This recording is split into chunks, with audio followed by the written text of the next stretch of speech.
Bonjour à tous, aujourd'hui petit exercice d'arithmétique, une petite énigme. On est sur le chapitre de la divisibilité dans Z. Je lis le texte tout de suite. Donc Tim remarque que la voiture de son voisin a un numéro d'immatriculation assez particulier, que l'on ajoute 476 ou 577 à ce nombre, formé donc par cette immatriculation, eh bien le résultat est un carré parfait, c'est-à-dire le carré d'un nombre entier. Quel est ce numéro? Voilà. Alors comment est-ce qu'on aborde ce genre de problème? Bon, déjà, on va appeler n ce numéro. On ne sait pas du tout la taille du nombre formé, donc soit n, le nombre, donc formant le numéro, donc le nombre cherché. Le nombre entier cherché. Alors, ici, qu'est-ce qu'on a? Eh bien, si on lui ajoute 476, on obtient un carré parfait, le carré d'un entier. Ça veut dire qu'ici, il existe, donc, il existe A entier naturel. D'accord, ici on est sur des entiers naturels. Tel que donc votre nombre n plus 476 est égal à a carré. D'accord?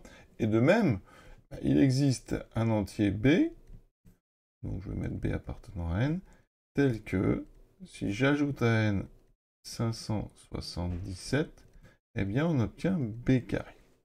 Donc ces deux lignes-là, alors j'ai écrit d'abord celle avec le 577 en haut, et maintenant je vais faire la différence des deux. D'accord? Donc ici, on fait la soustraction, donc membre à membre de ces deux égalités. Donc à gauche, regardez, les n vont disparaître, donc je vais mettre les détails, n plus 577 moins n plus 476 est donc égal à b carré moins 1 carré. Ça c'est sympa, b carré moins 1 carré. C'est une identité remarquable. On voit que les n s'annulent. Il me restera à gauche 577 moins 476 égale à b carré moins 1 carré. Donc, eh bien, on obtient le fait que b carré moins a carré est donc égal à 101. 577 moins 476, ça fait 101.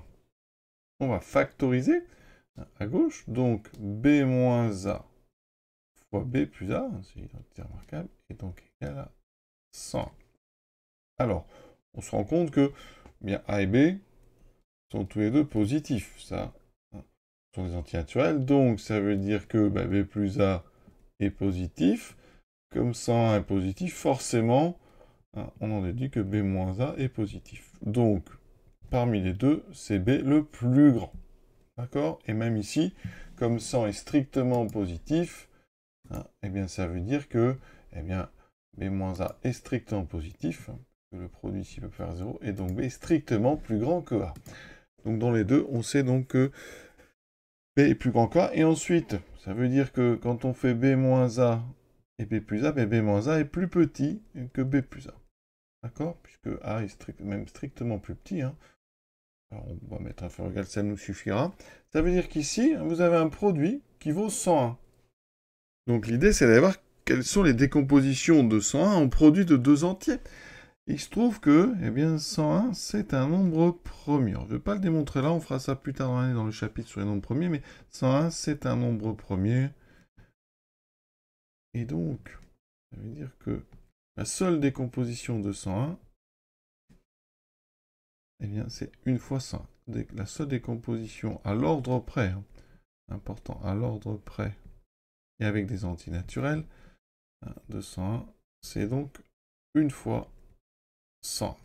D'accord? Donc ça veut dire qu'on a un produit b moins a fois b plus a égale à 101, avec donc ici b moins a qui est plus petit que b plus a, donc la seule possibilité, et bien donc, c'est que eh bien, b moins a est égal à 1, et que b plus a est égal à 101. Bon. Je vais plutôt l'écrire dans l'autre sens, parce qu'après, je vais faire la différence entre ces deux lignes, donc ça sera plus facile, ou on va résoudre plutôt ça par substitution, ça sera plus tranquille. Donc par substitution, on résout ce système. Je fais tout par implication, comme ça on vérifiera. Donc ça veut dire que b est égal à 1 plus a, je substitue dans ma deuxième ligne, b vaut 1 plus a, ça fait 1 plus a plus a, donc vous voyez que j'obtiens 1 plus 2a égale 101, et donc, eh bien j'obtiens a égale 101 moins 1, 100 divisé par 2, 50 égale 50. Alors, il y a bien d'autres façons de résoudre ce système, mais je ne vais pas m'embarquer ici dans des explications donc, sur la résolution des systèmes. Petite substitution, ça marche très bien. 51, mais sachez qu'on pourrait résoudre ça assez vite en additionnant les deux lignes. Ça donnerait tout de suite 2b égale 102. Et ensuite, en faisant la soustraction, on obtiendra 2a égale 100. Mais voilà. Donc je trouve que par implication, hein, si il y a une solution, c'est que a vaut 50 et b vaut 51. Donc, on en déduit que n, n c'est b carré moins 577. Hein. Or, n carré qui vaut b carré, enfin n qui vaut b carré moins 577, ça fait donc, alors je vais plutôt prendre a carré, parce que finalement, 50 au carré, c'est plus facile, donc n, c'est a carré moins 476. A carré, ben ça ferait, si a est solution, hein, ça ferait donc 2500, moins 476, ça nous donne donc 2024. Alors on va quand même vérifier, parce qu'on a raisonné par implication. Donc s'il y a une possibilité dans ce problème, c'est que n vaut 2024. Donc on va montrer que s'il y a une solution, eh bien c'est n égale 2024, donc on vérifie maintenant. 2024 moins, plus 476, ça fait donc 2500, qui fait bien le carré d'un entier. 2024 plus 577, ça fait donc 2601. Et 2601, bien c'est le carré de 51, donc c'est parfait. Donc le nombre cherché, hein, eh bien, il y en a bien, c'est 2024. Le nombre cherché